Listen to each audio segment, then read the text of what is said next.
Night dinner chapati தான் ready பண்ணியிருந்தேன். இந்த சப்பாத்தி மாவு வந்து ஃப்ளிப்கார்ட் கிராசரியில் ஆர்டர் பண்ணி வாங்கியிருந்தேன். ஃப்ளிப்கார்ட்டோட ப்ராடக்ட்டு ப்ளஸ் பூரியும் நல்லாயிருக்கு. நீங்கள் ட்ரை பண்ணி பாருங்கள் வாங்கி. இதுக்கு சைடிஷாக பீட்ரூட் சட்னி தான் ரெடி பண்ணியிருந்தேன்.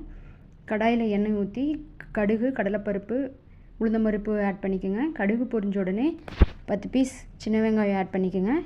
கறிவேப்பிலை ஆட் பண்ணிக்கோங்க. நல்லா வதக்கி விடுங்க. 3 வரமிளகாய் ஆட் பண்ணிக்கங்க. நான் காரத்துக்கு ஏற்ப ஆட் பண்ணிக்கிறேன். புளி ஒரு சின்ன பீஸ் போட்டுக்கோங்க. நான் ஹாஃப் பீட்ரூட் எடுத்திருக்கேன். நீங்கள் உங்கள் தேவைக்கேற்ப எடுத்துக்கோங்க. நல்லா வதக்கி விடுங்க. 10 பீஸ் கோகனட் எடுத்திருக்கேன். அது கூட கடலை கொஞ்சம் ஆட் பண்ணிக்கோங்க. ஒரு பிஞ்ச் ஜீரகம் ஆட் பண்ணிக்கோங்க. நல்லா வதக்கி விட்டு அரைச்சி எடுத்துக்கோங்க.